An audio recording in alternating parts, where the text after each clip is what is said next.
Pati dari Fakultas Kesehatan Masyarakat.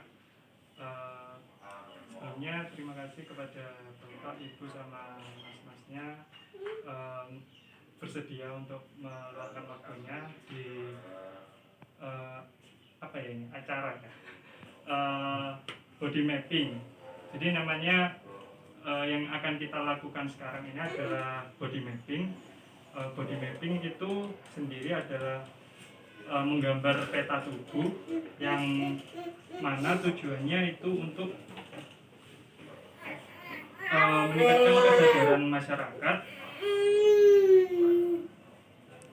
untuk mau melakukan pemberdayaan kesehatan terkait masalah kesehatan yang ada di lingkungan sekitar rumah. Jadi sebelum body mapping ini sendiri saya sudah melakukan mapping wilayah kegiatan wilayah lingkungan RW 5 ini bersama dengan ketua RW-nya dan mendapatkan masalah kesehatan yang ada di masyarakat lingkungan RW 5 ini, yaitu berupa hipertensi. Teknis dari body mapping ini sendiri nanti ada salah satu dari sukarelawan responden untuk bersedia tidur di kertas yang sudah saya sediakan ini, dan ada satu responden lain yang secara sukarela untuk melakukan pemetaan tubuh atau menggambar tubuhnya. Mungkin langsung aja ya ke inti dari body mapping ini sendiri. Mungkin monggo yang mau atau bersedia untuk tubuhnya digambar.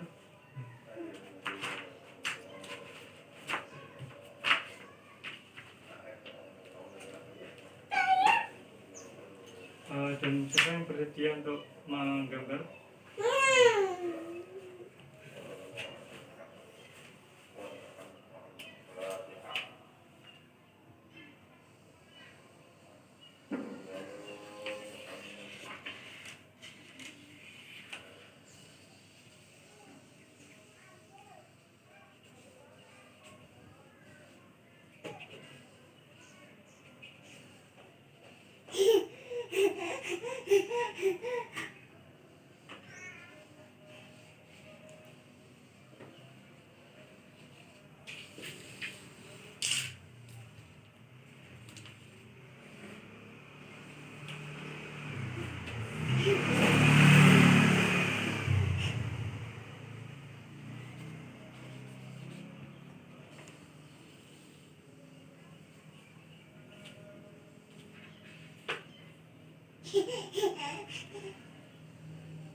Terima kasih pada responden.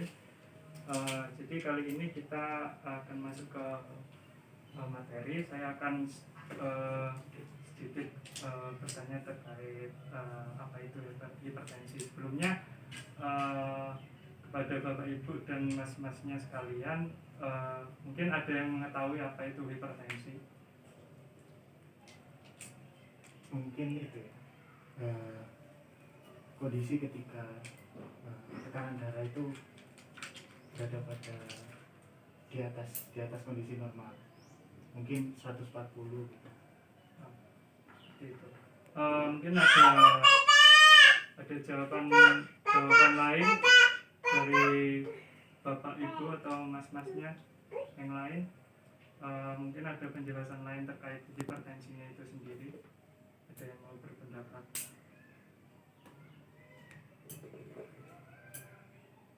Udah, nggak ada. Dan setuju dari pernyataan dari masnya? Papa! Ya, benar sekali ya tadi yang dikatakan dari masnya.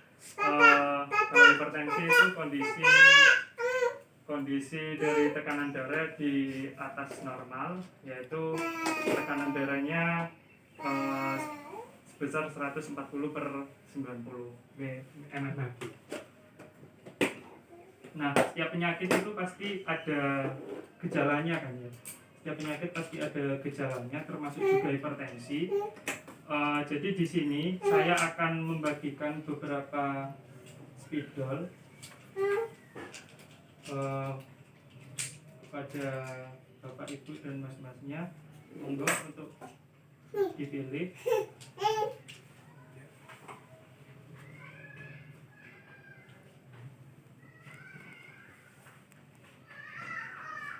Ya, sudah megang spidol masing-masing. Jadi nanti di sini saya akan menanyakan kepada bapak ibu dan mas-mas kalian terkait gejala dari hipertensi itu sendiri apa saja. Mungkin nanti ada yang mau menjawab, silahkan diberi tanda di bagian mana biasanya jika seseorang mengalami hipertensi itu bagian tubuh mana yang akan bereaksi. Mungkin siapa dulu? Oh ya. Sebelumnya nanti tiap responden usahakan menandainya dengan tanda yang berbeda-beda. Misalnya nanti mau menandai dengan tanda lingkaran, berarti yang lain harus mencari bentuk lain sebagai tanda. Monggo silakan.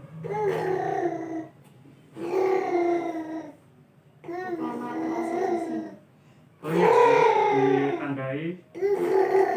Ya. Terus dikasih garis, dikasih keterangan, ditulis tadi gejalanya.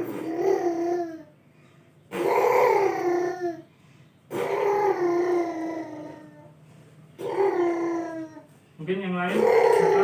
Bapaknya mungkin. Gejalanya apa?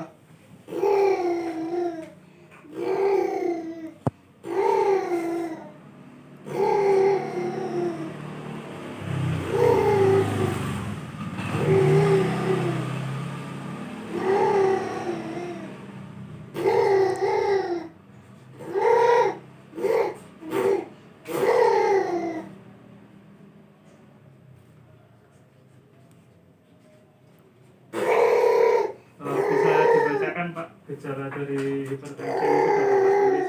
Nyeri pada leher. Iya. Mungkin ada yang lain? Iya. Lain dari hipertensi yaitu mata berkunang-kunang. Oh iya, silakan.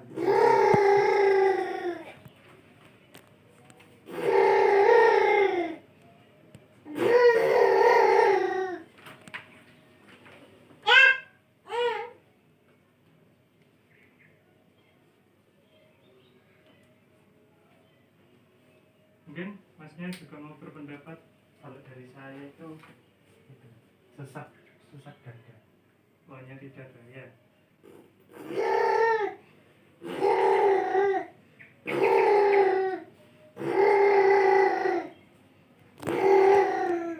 Mungkin ada yang mau berpendapat lagi, gejala yang lainnya bisa dituliskan, bisa disebutkan terlebih dahulu.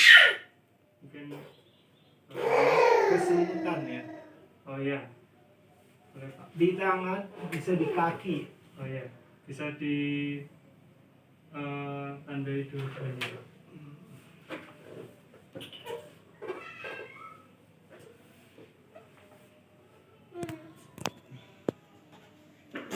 Tandanya sama seperti yang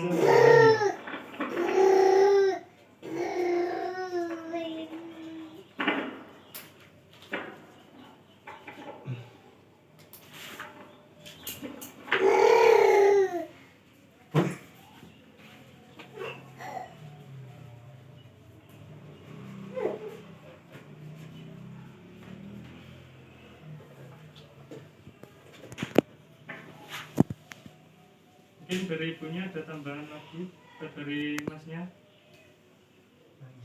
Tubuh lemas. Terus jangan Bisa di badannya. Ya.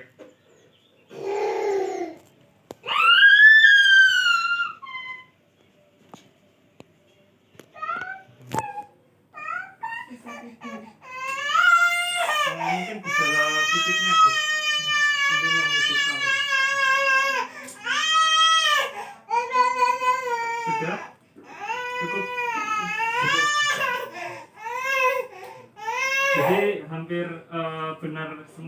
jawaban dari Bapak, Ibu, sama mas-masnya sekalian bahwa gejala dari hipertensi ada mata berkunang-kunang, terus nyeri leher, sakit kepala,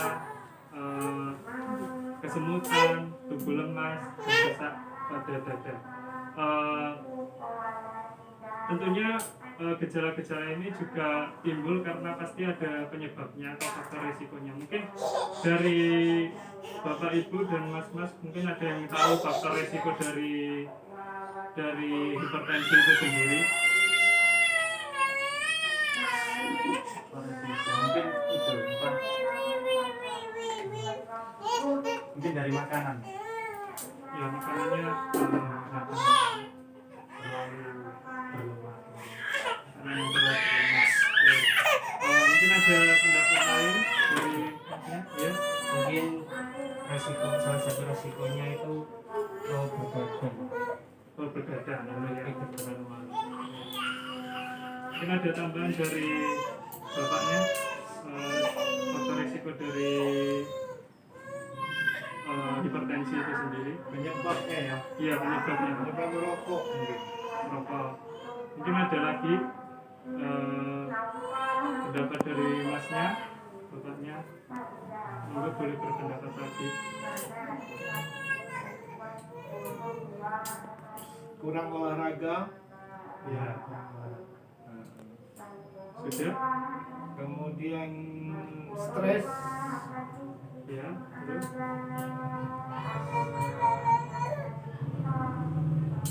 Ya itu cukup. Dan cukup ya. Setuju semuanya.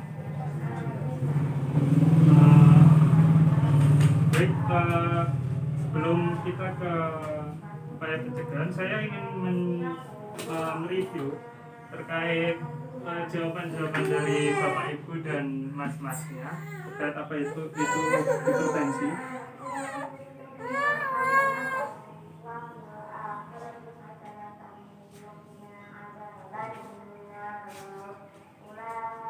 Jadi apa hipertensi itu tadi sudah dijawab dengan bagus.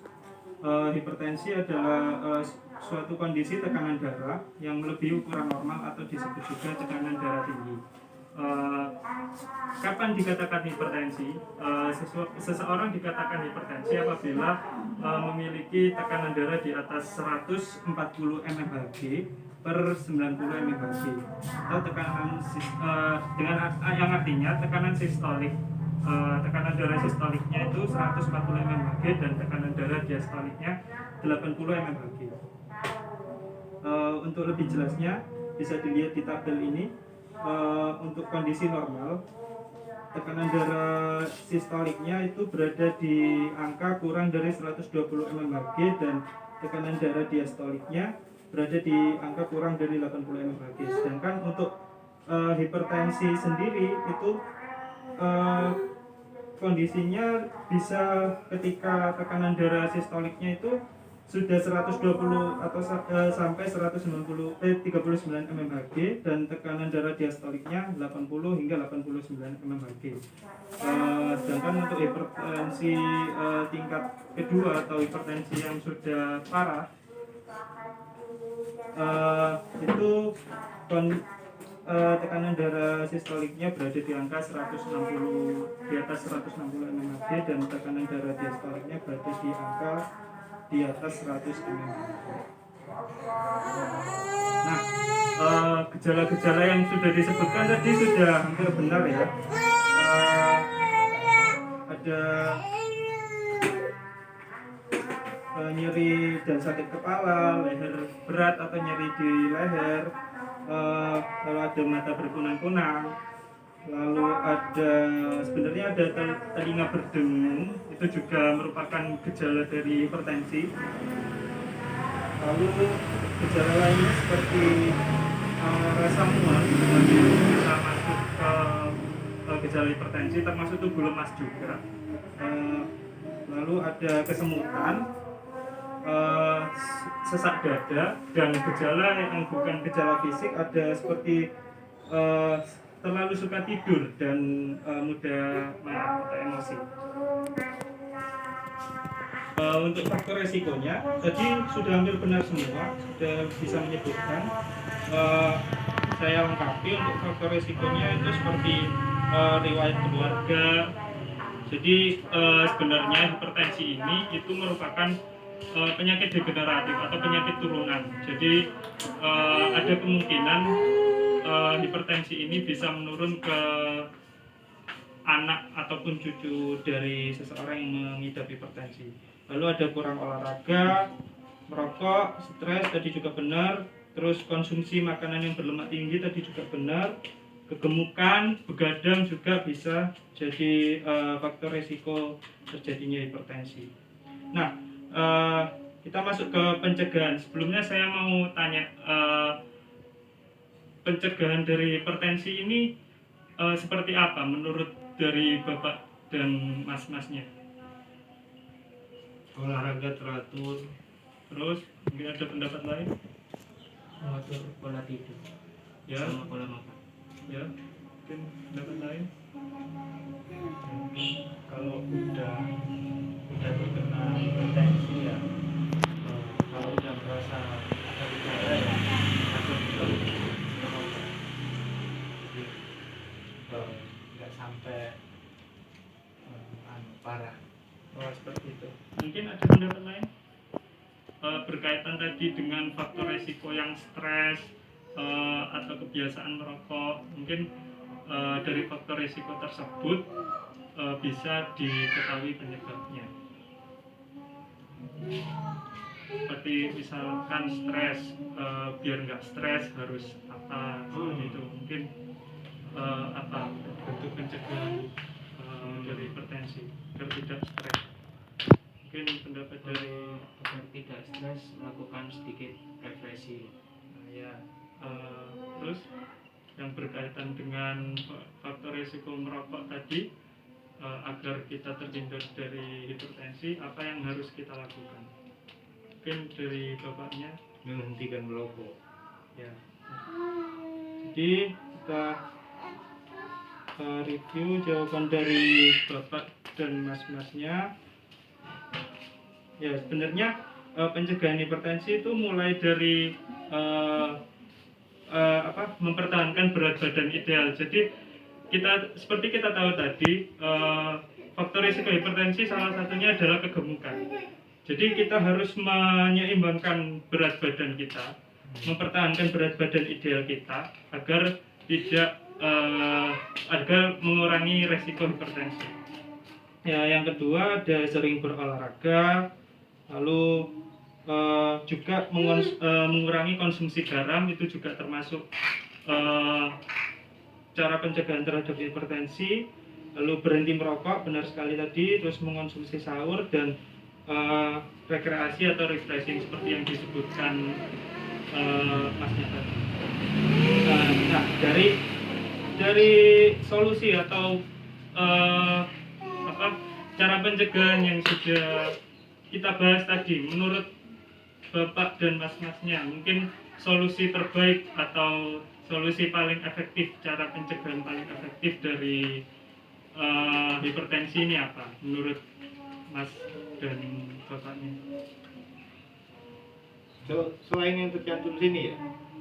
Iya, bisa dari sini atau mungkin ada pendapat lain dari bapak dan mas-masnya. Kalau menurut saya sih, untuk mencegah kena hipertensi itu yang terpenting ya menjaga pola hidup. Jadi pola hidup itu termasuk di dalamnya ada pola makan, olahraga, ya seperti yang dijelaskan tadi.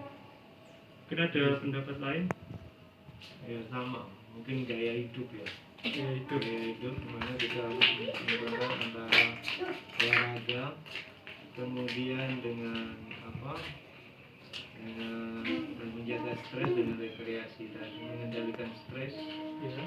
juga gaya hidup makan, Pola makan. pola makan, seimbang, gizi seimbang, mungkin itu ya. Hindari berlemak, goreng-gorengan dan sebagainya, mungkin itu. Mungkin dari masnya, apakah setuju dengan